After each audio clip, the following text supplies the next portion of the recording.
O Ministério do Desenvolvimento Regional decide suspender ou renegociar contratos que somam 3 bilhões de reais para a compra de máquinas agrícolas.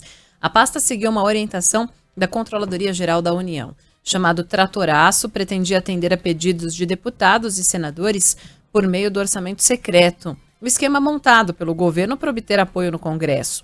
Segundo o jornal Estado de São Paulo, a análise da CGU já identificou sobrepreço no valor de 142 milhões de reais. Foram bloqueados temporariamente 115 convênios firmados com municípios indicados pelos parlamentares e o Palácio do Planalto e o Ministério do Desenvolvimento Regional passaram os últimos 4 meses negando irregularidades nas compras dos tratores.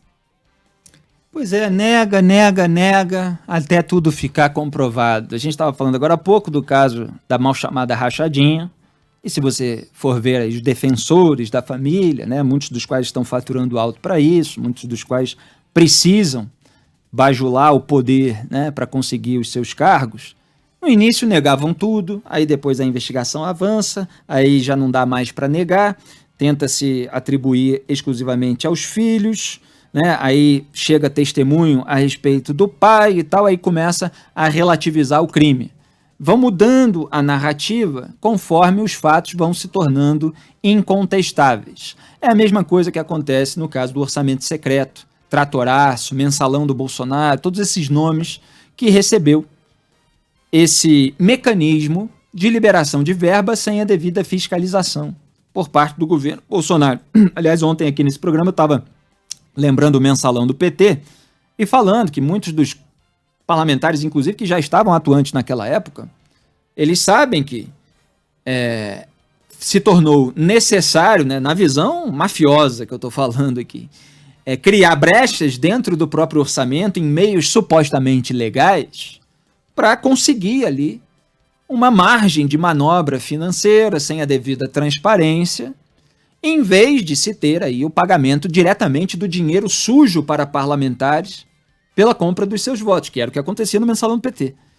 Então eles vão tornando o esquema mais sofisticado, mas felizmente há jornalistas independentes, há repórteres de bastidor que vão lá trazer à tona esses esquemas, esses mecanismos, ao contrário do que as claques do governo, seja do PT, seja do Jair Bolsonaro, quer que aconteça. Então veio à tona o tratoraço lá com casos de superfaturamento, dinheiro de emenda que é liberado. Aí tem várias maneiras, né? Então você tem parlamentares pedindo diretamente em ministério para liberação de verba e aí vão aplicar. Às vezes não aplicam sequer no seu reduto eleitoral. Mandam o dinheiro para outro estado, para outra cidade, longe dos holofotes, longe do radar dos órgãos de controle, do Ministério Público, etc. E aí se nega aquilo tudo, isso é uma invenção da imprensa, não existe orçamento secreto, tá tudo publicado, tá tudo no site e tal.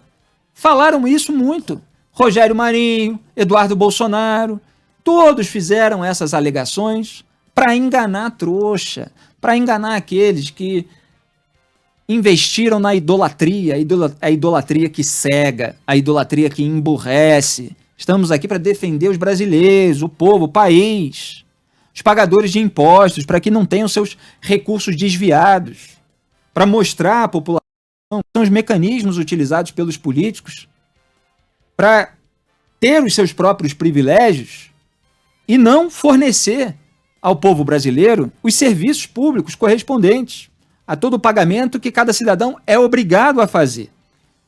Então agora a CGU, a Controladoria Geral da União, fez ali uma orientação, o que é muito pouco, tá? Porque tudo isso aqui deveria render punição. Só que o Brasil é o país da impunidade. Se passa pano para tudo. Tudo é uma questão de... descobrir. Tudo é meio na base do se colar, colou. Se colar, colou desvio de verba, se colar, colou compra de parlamentar, se colar, colou golpe de Estado e tal. Se não, depois, conversa, dialoga e tá pronto, precisamos de paz. E aí fica tudo por isso mesmo, o máximo que se faz é cancelar. Descobriram que estavam tentando roubar ali no contrato de aquisição de vacinas numa das pastas e tal, então cancela. E se não fosse descoberto? Bom, aí o crime teria sido ainda mais... Não é que ele teria sido concretizado como se não tivesse sido, porque a solicitação ou promessa de vantagem indevida já consuma o crime.